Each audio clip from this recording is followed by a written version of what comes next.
दोस्तों एक बहुत ही जरूरी ते गंभीर मसला जिहदे बारे अज सारे चुप ने। पंजाब यूनिवर्सिटी चंडीगढ़ जिहदे नाल पंजाब दे 200 कॉलेज जुड़े हुए ने, उन्होंने केंद्र सरकार पंजाब के हथों खोण दीयां पूरीआं तैयारियां कर चुकी है। पंजाब यूनिवर्सिटी 1882 दे विच 140 साल पुरानी यूनिवर्सिटी लाहौर दे विच साडे पुरखियां ने बनाई सी ते वंड भी साडा उस यूनिवर्सिटी नालों नाता ना तोड़ सकी। साडे इधरले पंजाब दे लोकां ने मुड़ इस यूनिवर्सिटी नूं खड़ा कीता। 56 दे विच चंडीगढ़ दे विच इस यूनिवर्सिटी नूं बनाया ते 66 दे विच केंद्र ने इस यूनिवर्सिटी नूं जिवें चंडीगढ़ नूं आपदे अधीन कर लिया, इस यूनिवर्सिटी नूं एक सांझी यूनिवर्सिटी बना के रखता ते अज जदों पंजाब दीयां इत्थों पीढ़ियां पढ़ के निकलियां ने, इस यूनिवर्सिटी ने पंजाब नूं अनेकां ही विद्वान इत्थे खोजी कलाकार ते समाजिक कारकुन दिते ने। पंजाब दे खित्ते लई, भाषा लई, सभ्याचार लई सदा ही इस यूनिवर्सिटी ने काम कीता है। तां उदों ये केंद्र सरकार आपदे हत्थां दे विच इस यूनिवर्सिटी नूं लैना चाहुंदी है ते फिर इस यूनिवर्सिटी दे विच हिंदी हिंदू हिंदुस्तान दे नारे दे हेठां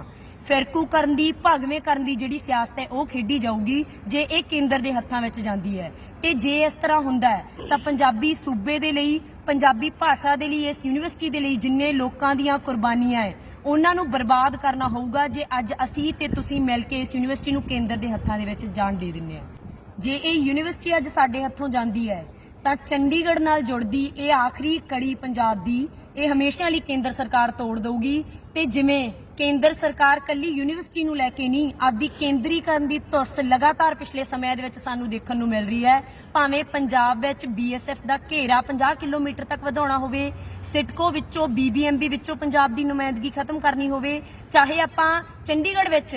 केंद्र दे सेवा नियम लागू करने होण, उसे कड़ी दे तहत हुण पंजाब यूनिवर्सिटी नूं केंद्र सरकार है जिहड़ी ओह खोहणा चाहुंदी है।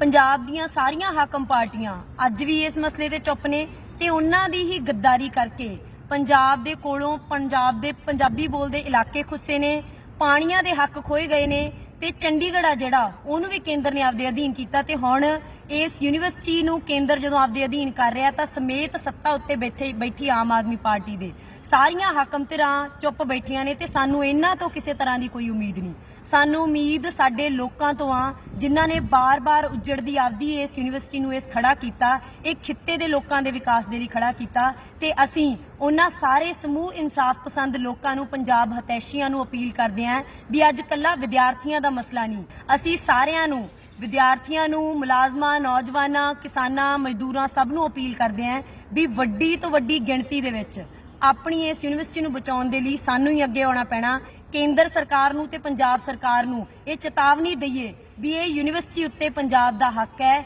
इनू पंजाब तो असीं नहीं गवाउण देवांगे, नहीं खोण देवांगे। भावें पहिलां साडे नाल धक्के हुंदे आए आ, इस धक्के नूं असीं किसी भी हाल दे विच बर्दाश्त नहीं करांगे।